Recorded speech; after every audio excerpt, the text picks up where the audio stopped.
I live in the north of England and I live in Cumbria. It's a working environment where so many people still exist here, just as they used to. In fact, it's never changed. In little pockets and up valleys and green dales, its life is still like it always was here. And it's hard fought is this tradition. It's hard to stick to is the way we always did it. About not losing the dialect and not losing the way and not losing words like I and say nout or that'll do. And that's what this place is about.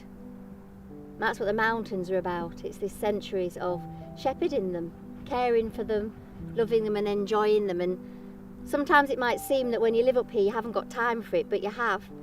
At sunrise when you're looking for sheep that have lambed at the back of a wall, or at sunset when everybody else has gone, you're still there, picking up stones, putting them back on the wall, rehanging the gate, picking up the litter sometimes, managing this place so it remains always the same.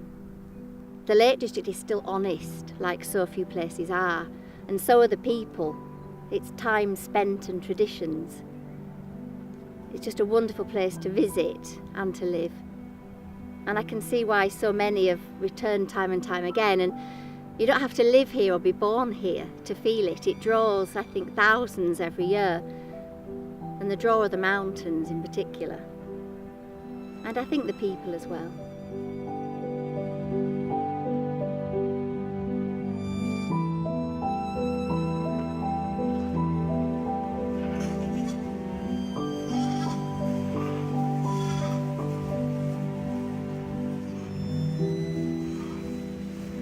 Happy mother and daughter.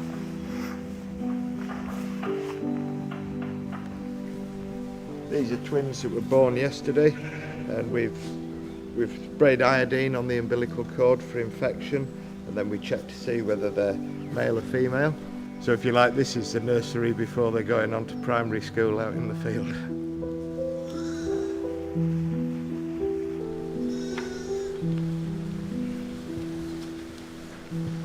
The Herdwick's the traditional breed for the Lakeland, and many people say it was saved by Beatrix Potter, who bought up quite a number of old Herdwick sheep farms years and years ago and donated them to the National Trust.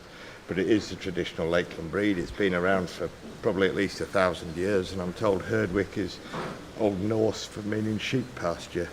So they've been here just as long as we have, if not longer. And you know, we keep these traditions going. They live up on the fells here in Wasdale, and they're as much a part of the landscape and the scenery as all the mountains and all the lakes. They are, you know, they are the epitome of what is the Lake District National Park to me. Not everybody agrees, but they're slow maturing. They don't breed till the 3rd year. The lambs to get ready probably almost a year before they're ready for market, as it were. Herdwick's generally lamb sort of dusk and dawn, so we're not here in the middle of the night, but I would say we're around till about midnight and then going again from 4 a.m.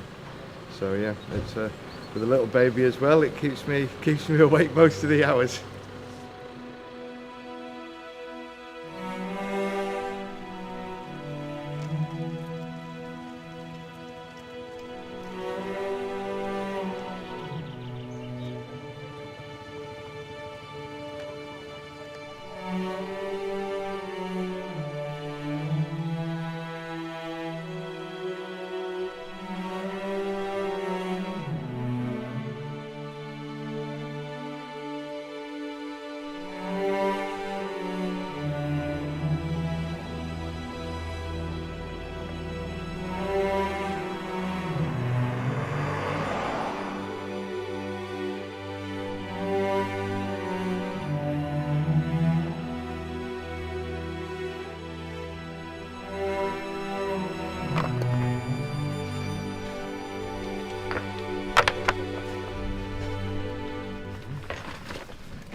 Unless that's holding it up.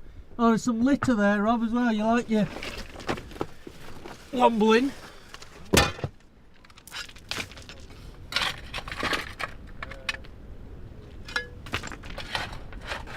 It's a bit ironic when you think about how people sort of are drawn to Scafell Pike to see the biggest hill in England, and you think that these are just a fragment of the landmass that originally was here. The old red sandstone that sort of covered this whole area was like would have been way above our heads. That's all been worn away, and all the sort of slates were worn away. The activities that created the volcanic series were relatively recent. What we see now were the last stage of the formation of this landscape, and so all these huge piles of debris are really just bits of volcanic ash that are scattered around, and then the glaciers came and pushed them around a bit more. On our time scale, we feel like we're doing something important, trying to preserve what we can. The balance between the natural erosion and sort of human intrusion accelerating it, so this is probably the limit of where we go. This is, you know, beyond here it's like natural devastation, so yeah, this is about as far as we get. The drain that I built many years ago. Didn't look very good. What's that stone all about? Yeah, but look at the stone. Look at that. I put that I in. bet that was there originally. It does remind me of that other drain on Newbar actually. Last one on Mickledore. And then over to Lingmill.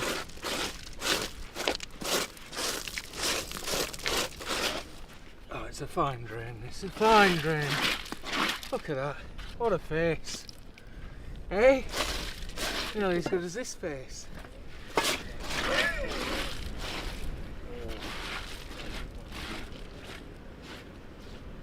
Well, I've lived here for best part of 25 years, but coming to Cumbria since I was a small boy. A friend who used to be a governor at the school, he was also a broadcaster, and he started making DVDs about walks in the Lake District. Videos in those days they were, and he asked me if I could come and help, and that started me on my career as a researcher for walks.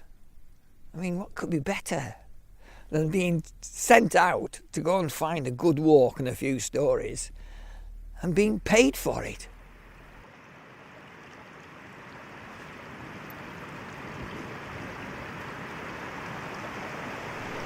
I just come up from Wasdale Head and off up the old pony track that goes over from Wasdale Head into Seathwaite in Borrowdale. That's the original path that people would take, especially if they were carrying goods. The new route, of course, is the one that goes high up there, traverses across the breast of Great Gable.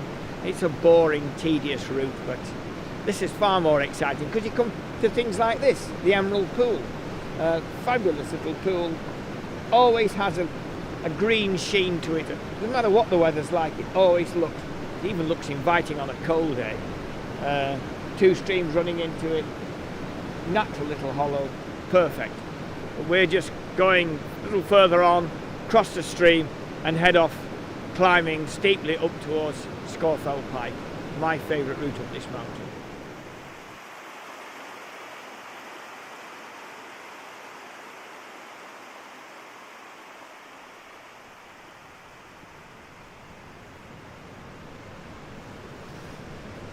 This is a second feature on this particular walk. This is Piers Gill. Now, whether Piers is a surname, a Christian name, whether he was male, female, we have no idea. But this is Piers Gill, and it gives its name to the route we're on. Fantastic thing about this route is it hardly ever gets used. It's not a scar going across the breast of the fell. It's an indistinct path, one easy to follow. Absolutely wonderful. But Piers Gill was the haunt of botanists. They just loved this place, searching in the dark and dank crevices for rare plants. And one such botanist fell in there, broke a leg, I believe, and lay there for some considerable time. I'm talking weeks, not days, and lived on water until he was found and rescued. And he survived. Fabulous mountain. Scafell's, well, number one, they are the biggest. It's the biggest, 3,210 feet high. It's the highest in England, and therefore that's got an appeal. It brings people here because of that. And I suppose that was for me, going up there was, it's the highest. Once you get to know the area, you can approach it from this side. You can't see it from Wasdale Head. You've actually got to come down the valley before you can actually see up through Brown Tongue and see to the top. And I think that's part of its charm. It is so big, it's remote. When I was taking my young son up there, you know, I used to say to him, he used to say, what happens if I get lost? You never get lost. Just walk downhill. You'll soon find somewhere. But if you walk down into Upper Eskdale, it's still a long way down to the nearest farm or the nearest telephone box. But people seem to get frightened of these places, but there really isn't anything to be really worried about. That's not to say you shouldn't take care. God, I've had a mountain rescue at me if I didn't actually say that. But prepared, properly prepared, and being able to turn round if the weather does come in bad. You know, if it starts getting really cold and you haven't got the right kit. A lot of people just don't turn round and come back and say, we'll do it another day. People don't make these good, sound mountaineering decisions that they should. And that's quite often why people get into difficulties.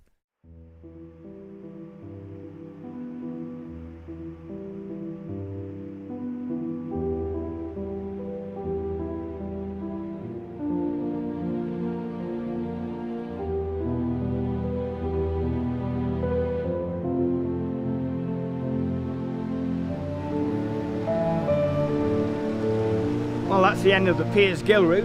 It joins up onto the superhighway, which is the corridor route, and we're now going to break off and head up to Broad Crag Col. There's a little bit of snow still lingering in there, even though it's a beautiful spring day. It'll be good fun.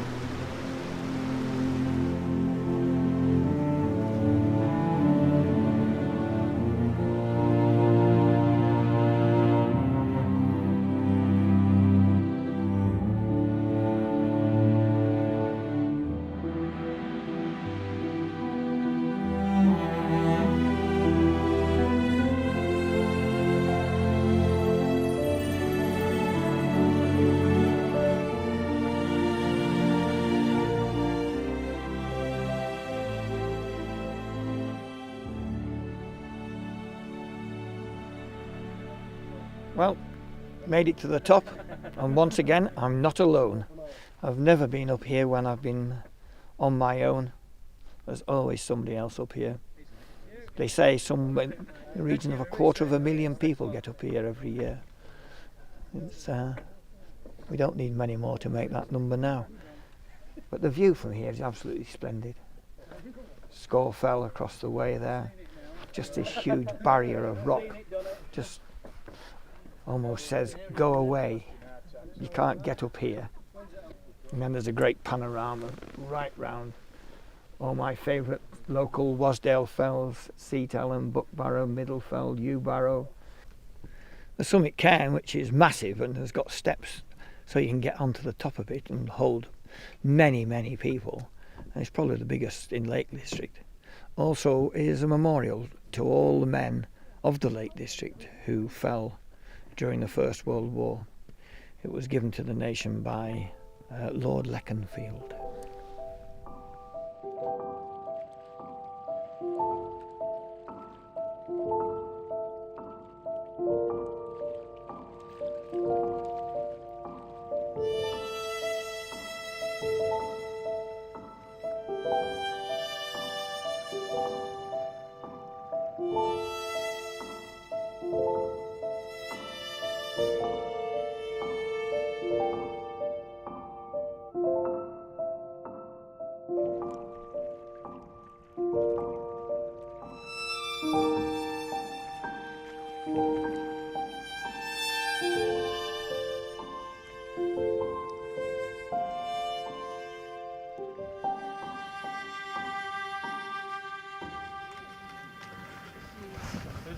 I've enjoyed the Lake District and Scafell before and decided to bring my daughter to come and sample it. So what have you found it so far?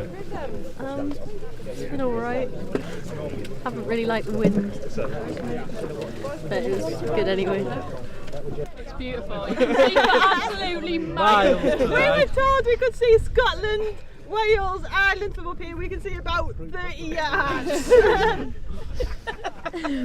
I've managed to get to the top of Scafell Pike. It's my first big mountain walk and I'm quite chuffed with myself. I'm just looking forward to the nice stroll down now. I'm Jeremy at the top of Scafell Pike, and just climbed it for leisure today. Enjoy the challenge of it, trying to get to the top of another mountain. So, thanks.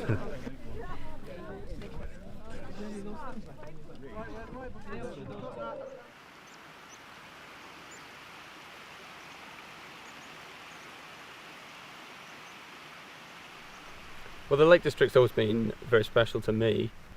It's not got the biggest mountains in the world, but that, you know, by world standards, they're pimples. You know, the Scafell Pike here is 900 odd meters high. It's not particularly big.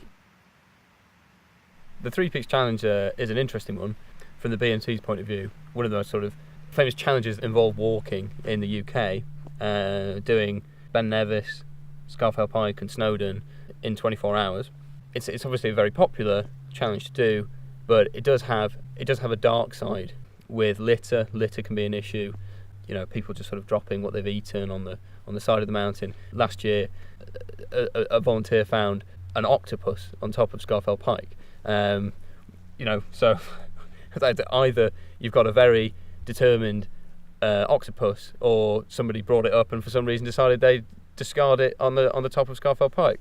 But it can also have a massive impact on local residents, in hundreds of people who sort of turn up, disturb local residents, go up, come back down, and then go away again, and they don't actually sort of contribute anything to the local area. So one of the projects that we've been involved with recently is the Fix the Fells work on the top of Calf Cove, on the path leading up to the top of Scafell Pike. Now, it's one of the most popular routes up Scafell Pike. It's the one that a lot of people who are doing the Three Peaks Challenge take to the top. So as such, it sees thousands of visitors walking along that path and a huge amount of visitor pressure. But the second part is, you know, what's called a cairn rationalisation. But basically what that means is taking out cairns which are unnecessary or misleading. So cairns are a part of mountain culture. So, you know, in an area with sort of lots of rocks and there's not particularly a clear path through it, people will construct little piles of rocks that guide the way. But over time, you can end up with a sort of a cairn anarchy, and you can end up with cairns in places where they shouldn't be, and which are actually quite misleading and can be dangerous. So part of what the volunteers, the National Trust volunteers who did that work, did was to basically take out the unnecessary cairns. Okay, what we're doing here on this section of path is just redefining the path surface. There's lots of different routes that kind of make their way through this boulder field. We're just trying to make one easily distinguishable, easy to walk on route. So what we're doing is we're taking out quite a few of the large boulders that are blocking the main line of the path. We're using those boulders to then block off alternative paths that we don't want people to walk on anymore.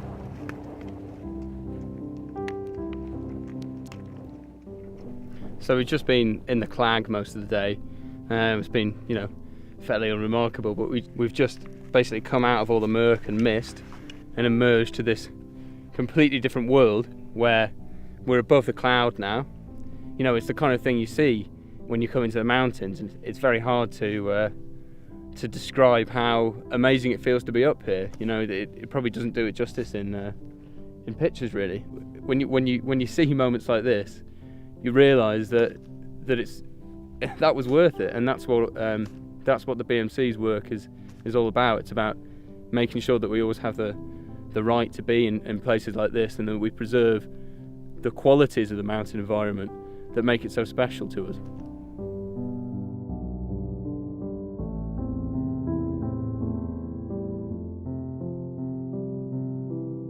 I can't believe we're here, can you? This is my first ever time on Scafell Pike. Is it yours? No, it's my second time. So I did it about 3 years ago, but the weather was a lot different then, but it's absolutely gorgeous here. The views are absolutely spectacular. I've lived in Cumbria for nearly 20 years. I can actually see Scafell Pike from my bedroom, and I've never actually climbed it. So we decided that before I was 40 I would do it, and unfortunately tomorrow's my 40th and I'm running out of time. So the children have actually beaten me. I've got 2 children with us today, and it's the third of the 3 peaks for them, so I'm quite proud of them for actually getting to the top. Been up here a few times now, mostly working with the Duke of Edinburgh Award participants and just making sure they're safe and enjoying the fells and the beautiful, beautiful area around here. What a great day to come up. As you can see behind me, it's got fantastic weather. Not very often you get to the top of Scafell Pike and get some glorious sunshine, and look at the views, they're to die for.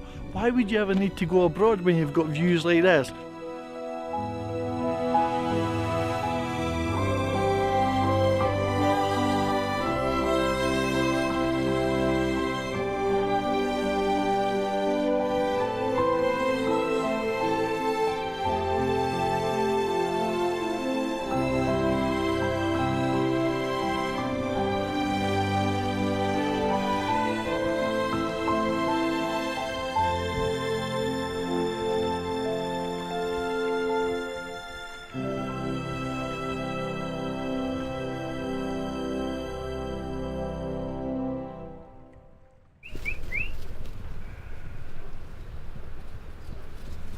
Steady now.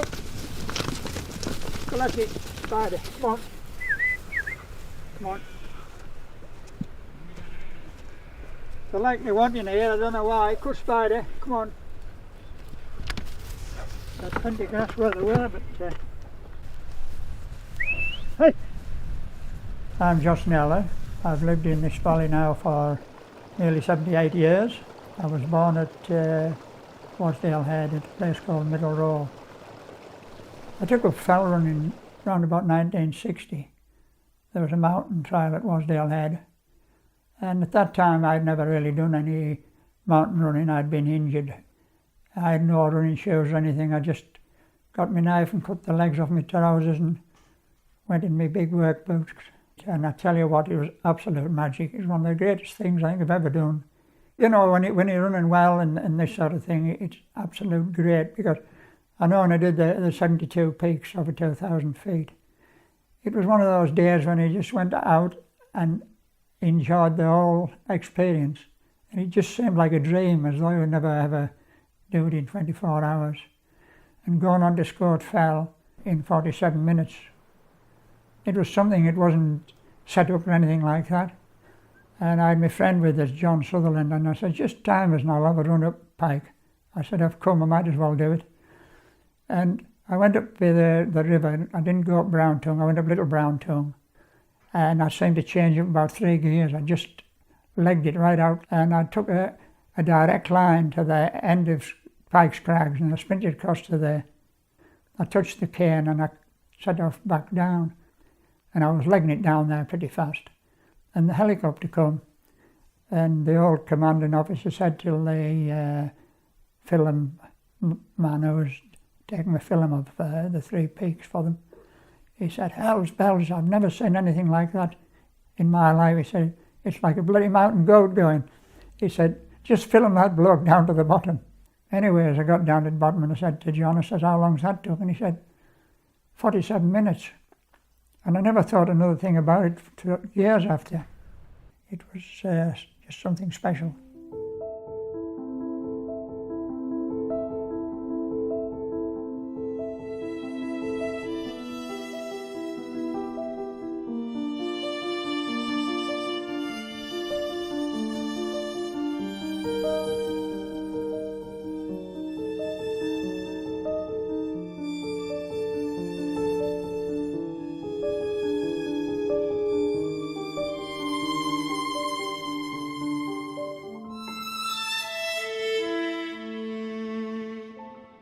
I don't come from Mountain Lakeland. I'm a Cotswold farmer originally, but I always aspired to come to the Lake District, and I've always loved wild places.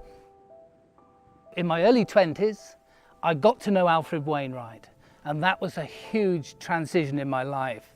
Primarily because I was dyslexic and I didn't read, but I loved drawing, and I shared a passion for line drawing with AW. So I had a unique entry into the great outdoors through the prism of Alfred Wainwright. And it gave me the confidence to start writing my own guidebooks. I did the Cotswold Way to start with, and I did other routes. But ultimately I felt my destiny was here in the Lake District. And I'm here today studying the paths as I'm going along and remembering what they were like How long ago was it? About 8 years ago when I did the Midwestern fells. That's what this category of fells around here are for me. And the National Trust have done a tremendous job in this area. Many people criticise the hard paths, but I can assure you the fells are better for all the work that they've done. And ultimately the walkers are better off. But you can still explore. And getting away from those hard pitched paths is the most obvious thing for many walkers to do, to really get to know these fells.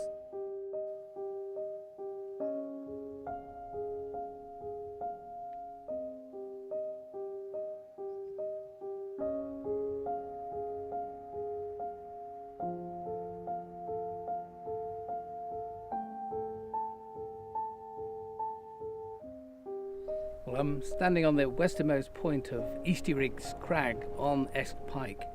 Now, this drawing was taken a little further down at Pike de Beeld Moss, but because of the temperature inversion, I'm unable to get to that position. But nonetheless, you can still see Esk Buttress and Scafell Pike and Little Narrow Cove and Ill Crag, which are majestically seen from this spot. So wherever you stand on this southerly ridge of Esk Pike, there you are sure to be wowed by Scafell Pike. And the joy of turning it into something as enduring as a pen and ink drawing is something that thrills me. And there are numerous angles here that I could capture that would instill this magic of the wild Scafell Massif.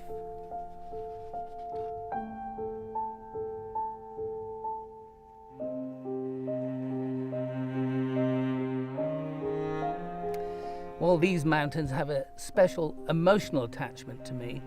I love the little summit of Slightside, for example.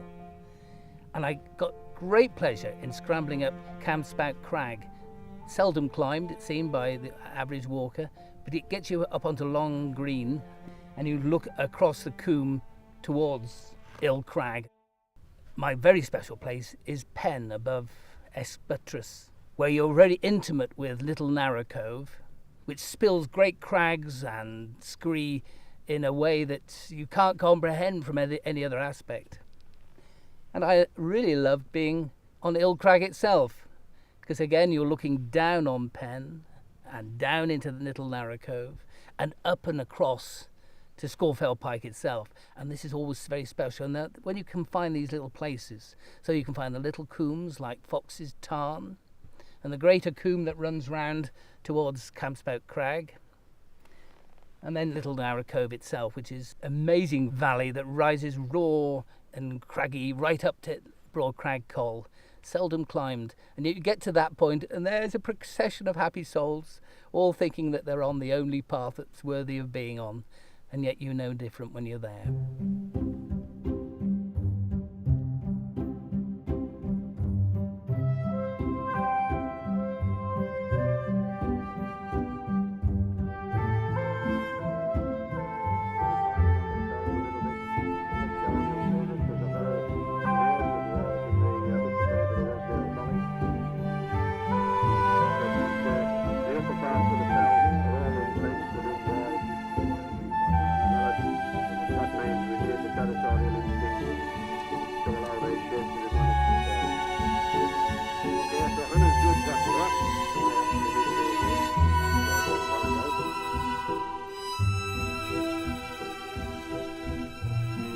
What we're experiencing here at Wasdale Show is something that is an unbroken link, goes back over hundreds of years through the farming life of these valley heads. And you know, this is the most spectacular valley head in the whole of Britain. But it's not, they call it a show, but it isn't really a show. It's a shepherd's meet. It's a shepherd's meet because the shepherds used to come into here with all the stray sheep that have come from all the hefty flocks around the place, and they would exchange sheep, you know, have a few whiskies and go home after 2 or 3 days with raging hangovers and their own sheep. Walking back over the passes? Indeed, yeah. Well, in any weather. Well, stumbling, maybe. Yeah. And then when the shepherds got together, they not only drank, but they also had competitions among themselves, who had the best boots, who had the best crook. who could run fastest up a hill, who could wrestle, Cumberland Westmoreland wrestling, you know. The only place where you'll see a man wearing his knickers on the outside with some embroidery on, you know.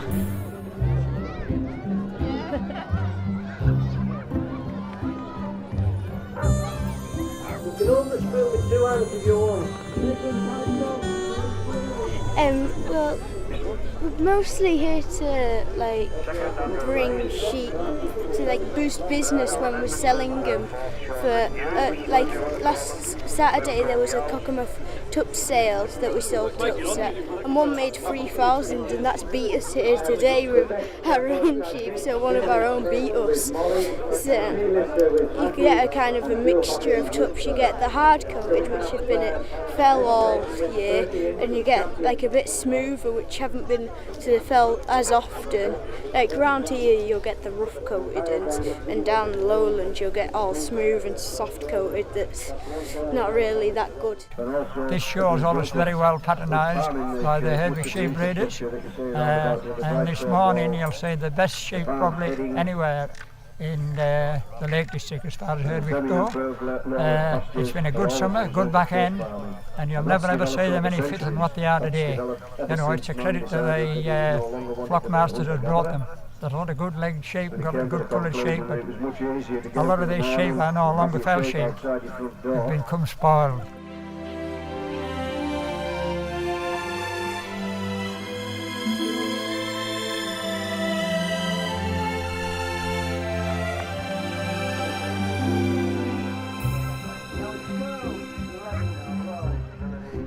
Yeah, so we're here at the Wadsdale Show today for a number of reasons. One of the reasons being that, you know, we're the rescue team that looks after the Wadsdale and Eskdale valleys, and we're here to support the local farmers and the local shops and businesses, and basically just to show people that we're actually here. We're quite a busy team, and sometimes we rely quite a lot on the local people for their charity. We're also here to raise money, so there'll be people visiting the valley today from far and wide, just so they can learn a bit more about the team, and hopefully at the same time drop a little donation in to keep our charity running. Yeah, that's fine, thank you. Right, go wind, and away to go. Anybody want to win a prize who's got a beard? Come into the ring, please. You have to judge them on colour as well, you see. Can I just say very quietly that this year's Wadsdale Head show and last year's, David Powell Thompson won the best beard competition. And that's just maintaining a long tradition, even though I'm not a shepherd. I've still been coming here for 23 years, and I'll be coming here until the day I can't come here anymore. Absolutely. It's a great honour, actually. A lot of effort goes into keeping this just as the way it is, you know. And yeah, this'll go next to the last year's first prize as well. In the Strands, that is. What does your money go on that you made? The money, I will spend the money on beer. It's the one day of the year that I ring fence in my diary, and I don't care. Somebody could come along and offer me double, treble, quadruple the rate for the job, I would say no. The Wadsdale Head show is sacrosanct.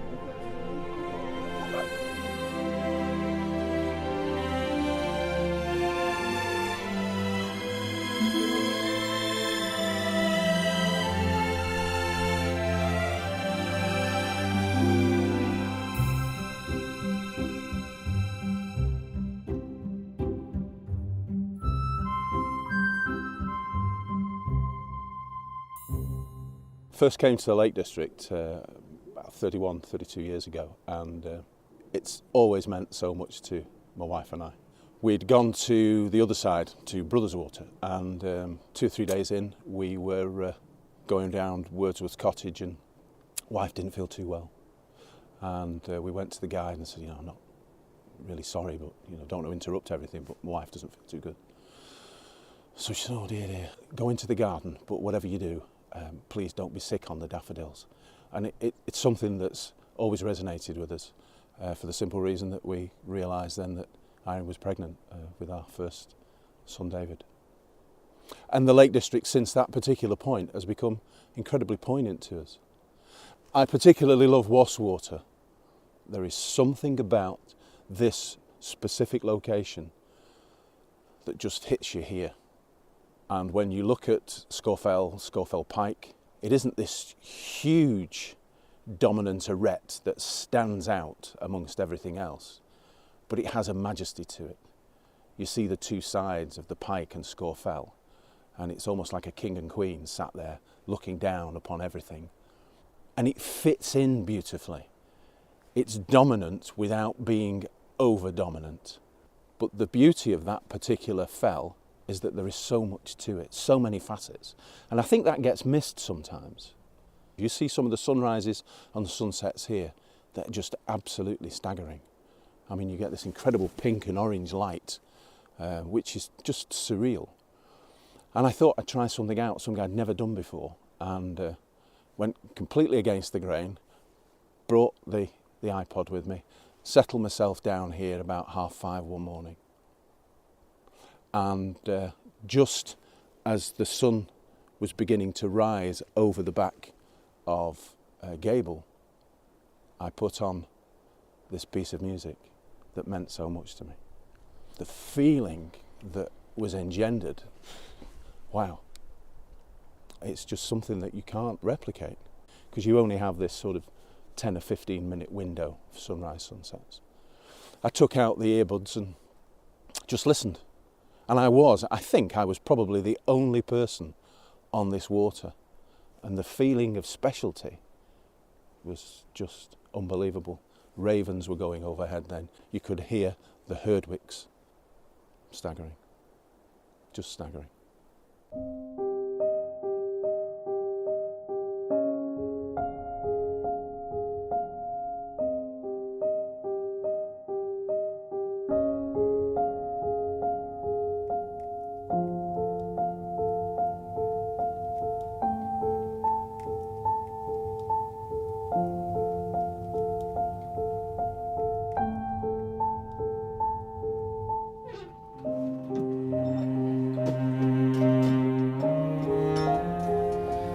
Well, yeah, it's quite unique, Wasdale. I mean, everywhere has the 4 seasons, but each season here in Wasdale is very different to another. So, and there's different jobs throughout the year that we have to do.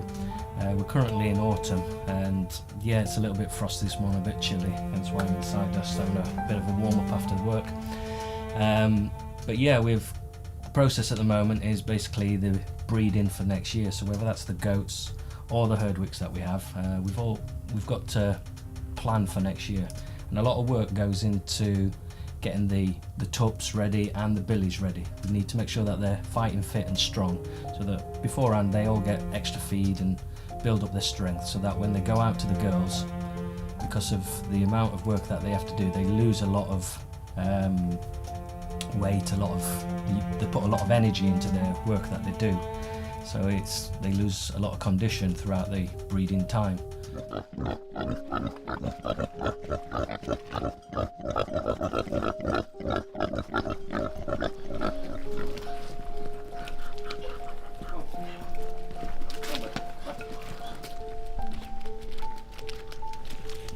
Steady. Good girl. Good girl. Steady on. Steady on. That's it. Good girl for me. Good girl. And down. Good girl. Good girl. Watching you and saying, top dog, top dog.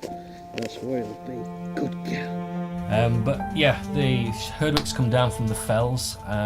All the breeding's done on the in-by land, and the goats as well. They come down from the higher ground and they do all the breeding as well on the lower in-by land. It's it obviously adds to the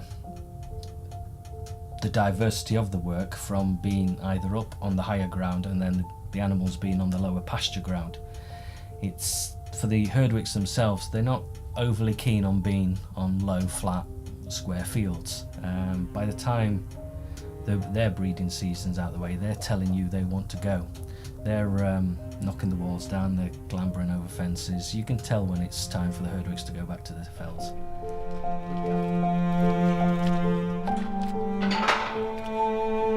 Steady on.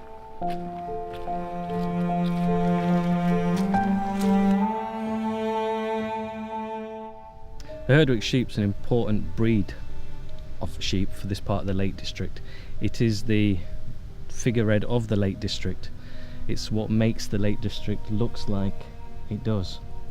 So when you're out walking the fells, climbing the mountains, just take a moment of your time and look around and see why it looks the way it does. And that's because of the Herdwick sheep and the generations of farmers that have farmed these valleys and these fells to make it look the way it does for you to enjoy.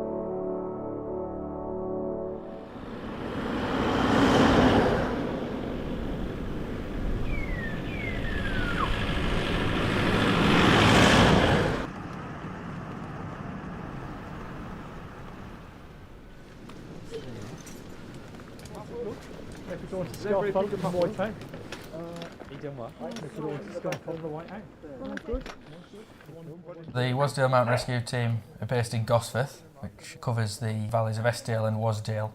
We are quite a busy team. We deal with lots of things, from the sad fatalities to just dealing with the people that just need a bit of helping hand on the fell. They just need a bit of a telephone call to tell them, yeah, you're on the right path, keep going. But also every now and then we get called out to help the local farmers, the local communities. We'll go out and the farmer's got a sheep that's crag fast. We have been called out once to a cow that was missing up on Scafell, and some of the team turned out to that. And nowadays, we do ask ourselves some certain questions before we go out, especially the summer season when the Three Peaks Challenge is going on. We need to be thinking, well, do we want to turn the team out at 1 o'clock in the morning just to get some lost people, and then the team are tired? So we start looking at, well, is their life at risk? Is there any medical problems? Is anybody injured? And if there's no severe weather forecast, the chances are, if people have got the right equipment, we are going to leave them out and expect them to come out in the morning, which, you know, that's general mountaineering. People should start to recognise that they should be doing that in some cases.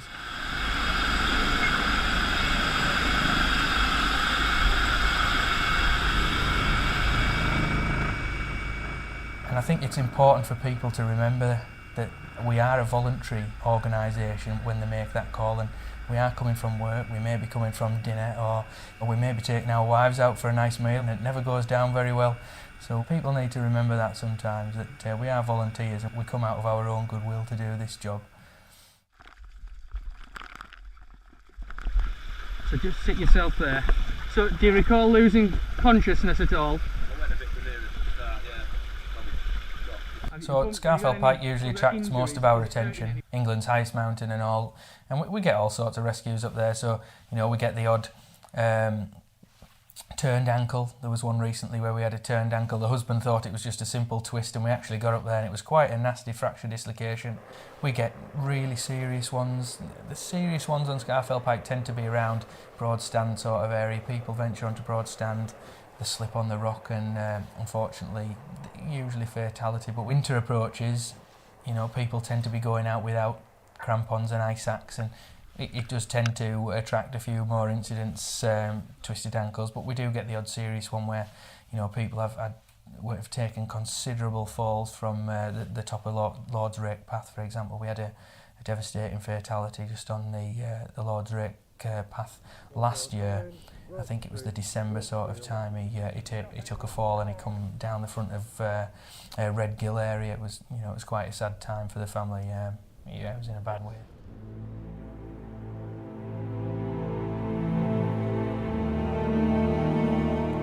Well, today I'm exploring slightly lower down this area. This side of Scafell and the lakes, I think, is the wildest side. Here it's quite complex terrain There's all sorts of interesting little knolls. There's little bowls, there's streams, there's waterfalls, there's pools. So it's changing all the time. You're in this fantastic bowl of hills stretching right round from Crinkle Crags, right the way round over Bowfell and Esk Pike to Scafell, which is behind me.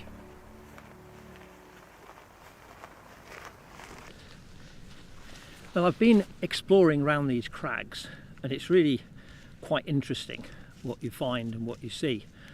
On the crags behind me here, you can see a line of dark juniper bushes growing on soil on the cliffs themselves, but there's none above and below there, and that's because of the sheep. And that's one of the things with this landscape. Whilst it feels really wild, it's not an untouched wilderness. If there were no sheep, there would be juniper bushes and probably other trees scattered all over this area. But as it is, they can only grow where the sheep, good though the sheep are at some mountaineering, but there's a limit to what they can do, and if the sheep can't get there, the bushes can grow. One of the great things about wild camping somewhere like this is that because I'm staying in one place for a while I'm in camp, I can look at the hills and see the details, see the changes as the hours go by, in a way that if you're walking, you miss, because you're moving on and it's always a different view. I'm seeing new details, new bits and pieces, little valleys and so on.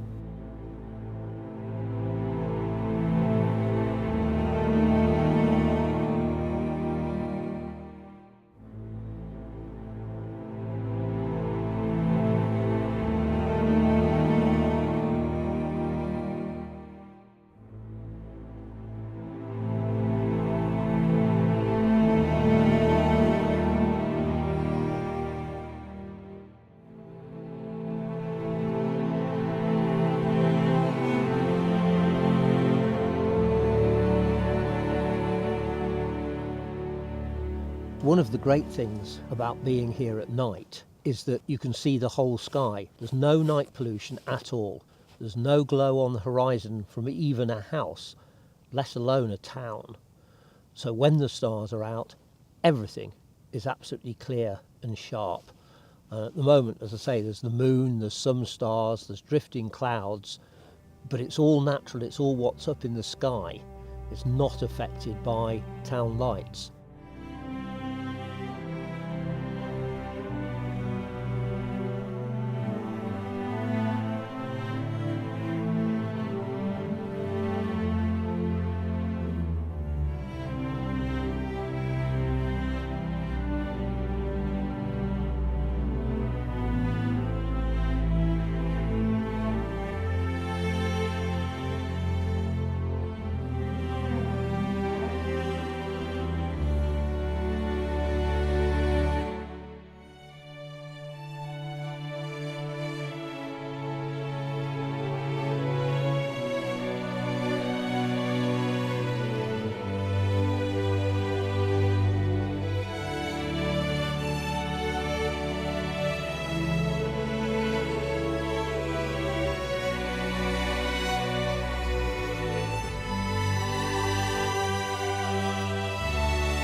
I'm Alan Hinks, mountaineer and mountain guide.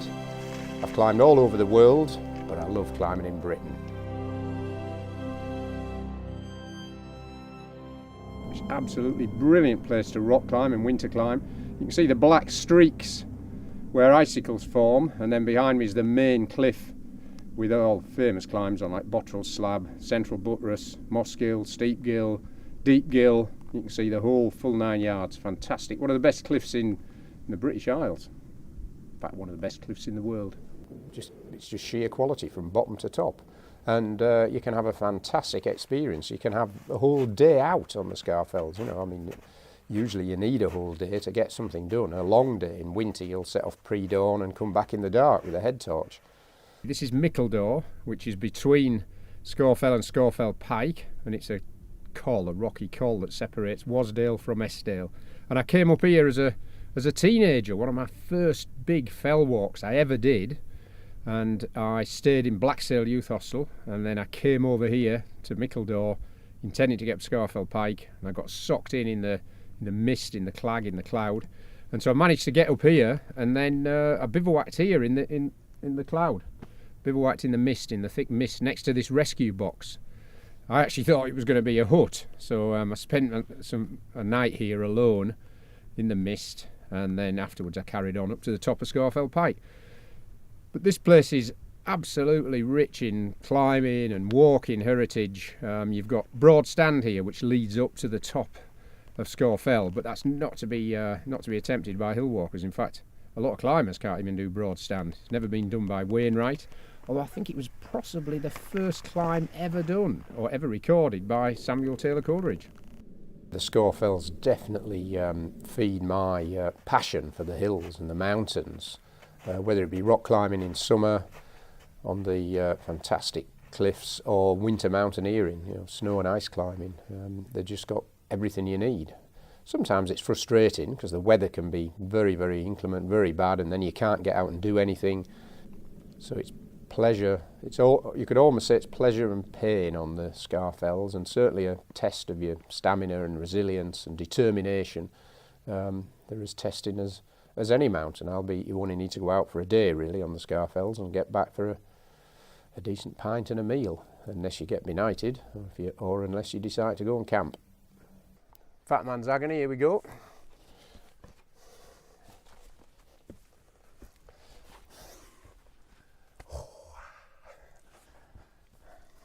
Squeeze through this.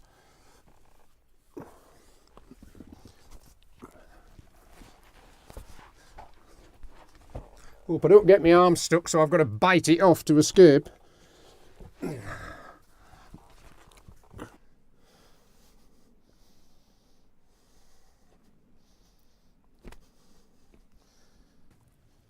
So many accidents happen here. People try to descend it in the summer. Some people have mooted putting a ladder, and I think that would only increase accidents because it encourages more people to come here. Let's hope it doesn't get any wetter. Oh, that's wet. Some wet handholds here, but other than that the rock's not too bad. People often ask me to compare the 8,000 metre peaks like Everest and K2 to the Scafells. There's not really a comparison as such, other than they're all mountains and Scafell is obviously a lot smaller. In many ways I'd rather be on Scafell than Everest or K2 because you can have a fantastic experience and it's just a day trip, or you can go and camp and have a couple of days there. To commit to Everest or K2 is accepting that you may get killed. Well, I don't think I'm going to get up this slimy rock today. It's still draining from the winter and there's a lot of lichen and moss on it, so it's very greasy and slippery, and the holes are just slabby, sloping out. Not any particularly good handholds, and even a bit of overhanging rock here. So I think retreat is the better part of valour. No point in dying on this. So this is Broad Stand and Morvay Par, very tricky rocky step, not to be recommended to hill walkers or fell walkers. It's not the way up Scafell.